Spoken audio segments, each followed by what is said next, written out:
Um, so yesterday we hit a big number, yeah, 250 years since the signing of the Declaration of Independence. And the number 250 actually has an ominous side to it, a darker side, if I may. 250 is the number that historians calculate to be the average age of an empire. So all of these great empires from the past, they, can you hear me, Jesse? Not very well. Okay, let me, I have my volume turned all the way up. Sorry.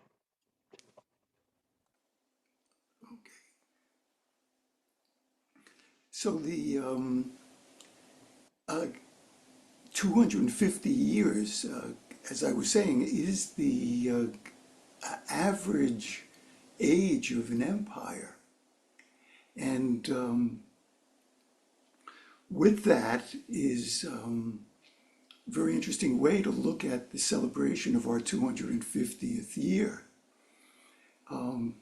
So what I want to do is I want to look at this from three different ways. One as a warning, something to be paying attention to from the perspective of an invitation, and then sort of like what is our birthday gift to our country here? I think very few people would deny that we're at a very serious inflection point. And I think all of us are feeling in one way or another some of the uh, indications of this decline that researchers note. So this lovely author who actually started as a consultant for organizations wrote this very lovely book called Finding Our Way, Leadership for an Uncertain Time. I recommend it to you. But I reference it because she summarizes some of the, shall we call, symptoms of this decline that nations experience, particularly big empire-like nations experience towards the end of their existence, actually. So she notes that there's this sense that it's an age of what she calls decadence. There's a moral decay. There's corruption, cynicism, narcissism, obsession with celebrity, a loss of honor for civic duty, and a sense that everything is becoming transactional, down to the way people choose their careers in life, that there's more of a tendency to look for something that's going to profit me and mine. It's also noted that there's a concentration of wealth and power to an elite inside group, and an increasing neglect of the needs of people who are more on the margins. And something that we all are very much aware of in our current state, that there's an intense political divide and a denial of facts and what science has to offer. I mean, this is really where we are, but I think there's another dimension that I would add, and I would call it a loss of soul, a profound loss of soul. And I'll say more about this in a few moments. So in this, I think all of us know that we're subject to feeling a sense of hopelessness and perhaps despair, a powerlessness perhaps. And I find it so powerfully ironic, heartbreaking, particularly for those of us who are on a path of awakening, that this time is being characterized as a war on woke. So, like we're finding ourselves moving away from this long commitment we had to be ever more conscious of diversity, and to use what they're targeting, equality and inclusion. It's staggering. So, but like every place of despair and conflict and challenge, there's an invitation. And our Buddhist path has a lot to say about this. Wheatley talks in a way that kind of resonates with our Buddhist path. She rightly says that we need to avoid defaulting to fear and control. And the control is a really important thing, because people can easily think that the way out of here is for quote unquote our party to get the powers of control, and then everything is going to change. Sorry, folks, it ain't going to happen. Not that way. What she does suggest is a bottom-up approach to change. And she talks about creating islands of sanity, communities and organizations where people foster compassion, insight, and healthy relationships. And then this community being the grounding and support for finding our way to the change that's necessary.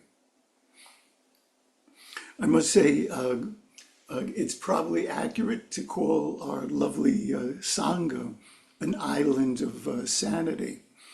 But I like to add with just the right amount of zany insanity. And if we got into being really more playful, we might call it Zen-y insanity.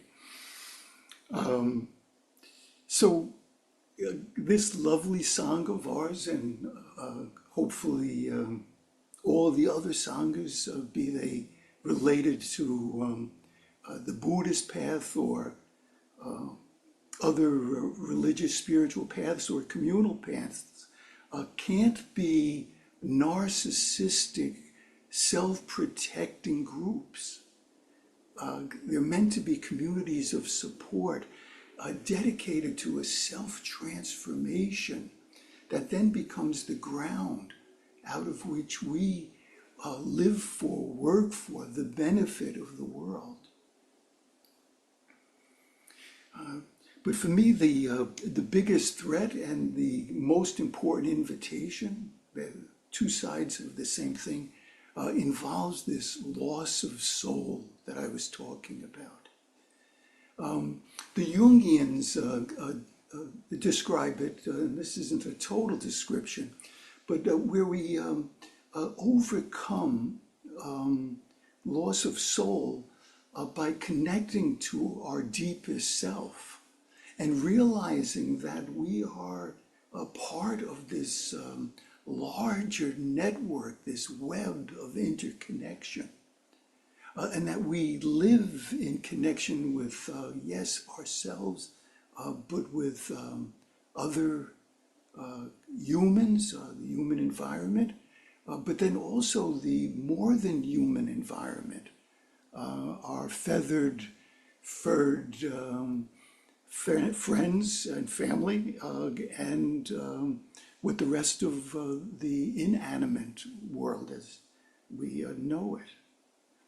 So we're at a time where there is a loss of soul and an invitation for us perhaps to have our own, shall we say, declaration of interdependence. We could really use that, in which we reclaim our souls and this interconnectedness that we work to practice. So this is where the gifts come in. When given a gift, a great place to start is to ask, what does the person or the community in this case need? So we're currently in a scramble for scarce natural resources. And I have a natural resource that is terribly scarce and very necessary for this change that we hope to embody and support.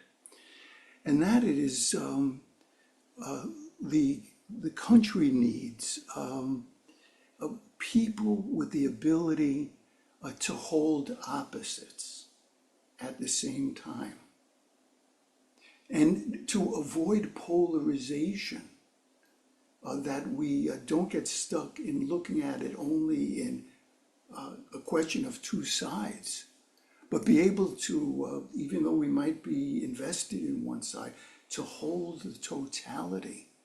Because none of these problems we're facing locally, nationally, internationally, is going to be solved by one group in opposition to the other.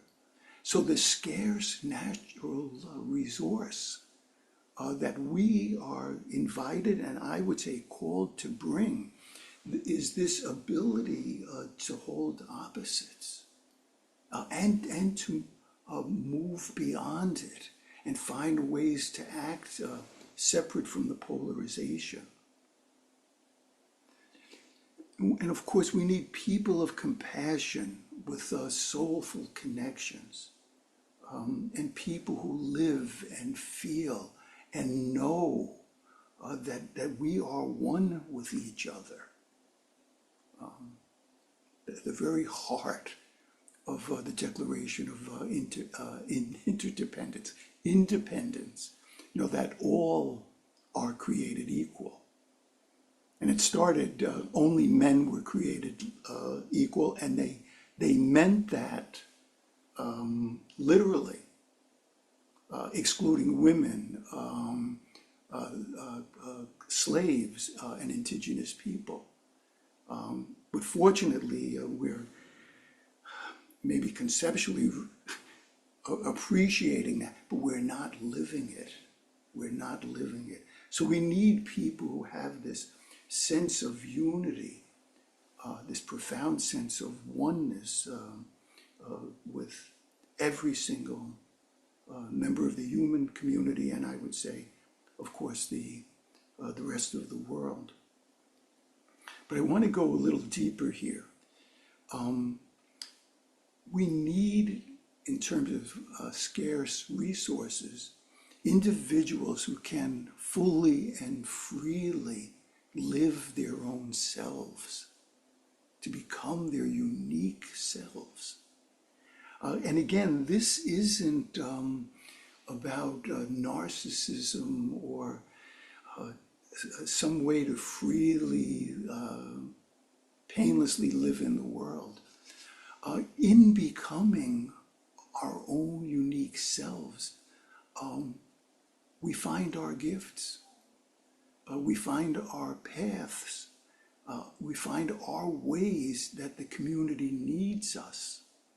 And it's an invitation to really honor what comes out of who we are, our own history, what brings us to this moment, brings us to this set of gifts we have. And we come to learn that they're not gifts for ourselves, they're gifts for the change that has to happen.